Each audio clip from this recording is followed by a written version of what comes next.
la pia lama khian kalung kham ram eng moi chua om kan mingai lung du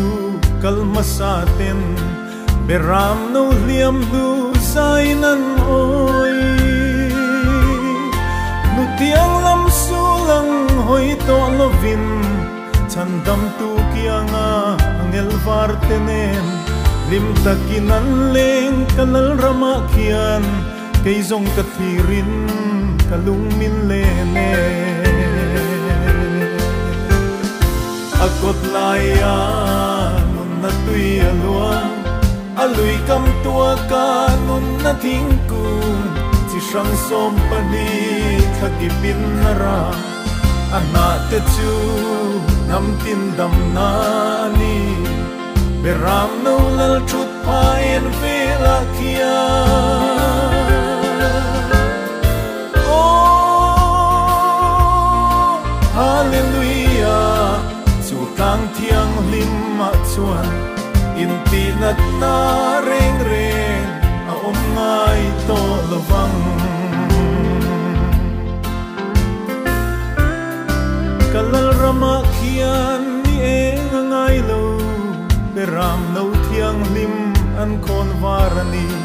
chu mun na leng mi thiang lim te chu an mel ni angin a eng ani leishe om ram hi ngai to lovin nun na thing dai lim lalpa an bel an thorim na song song chol sanin nun na tui kamma muang tenan chol akot laya nun na tui aluang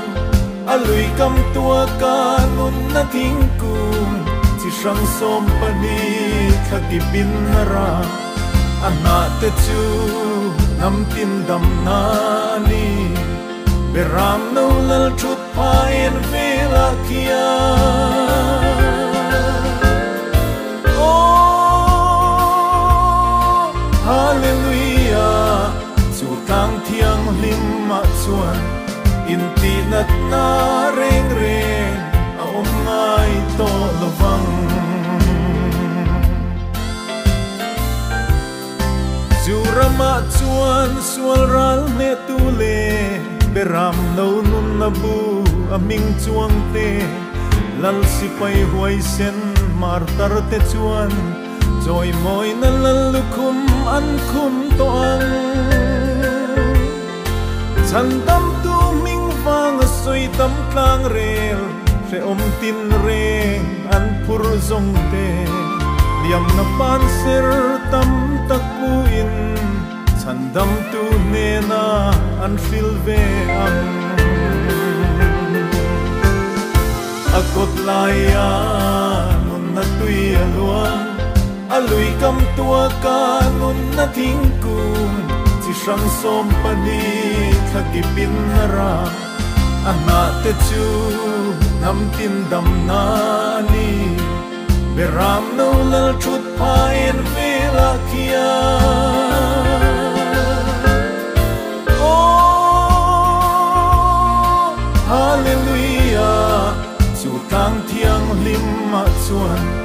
in ti nat na reng reng a om ngai to lovang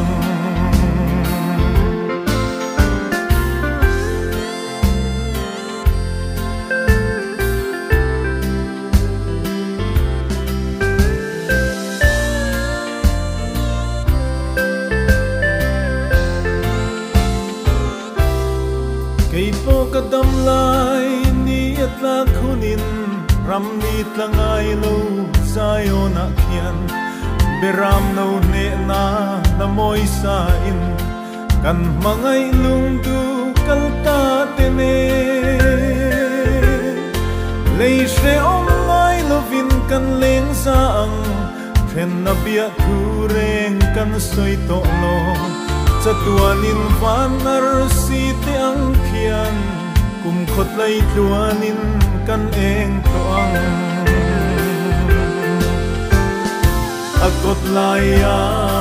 nun na tui aluang lui kam tua ka nun na thing kung chi sang som pani thaki pin ra ana te chu ngam tin dam na ni berang no lal thut pain vela kia oh hallelujah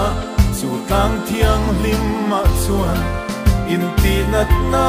reng reng a om ngai to lovang in ti nat na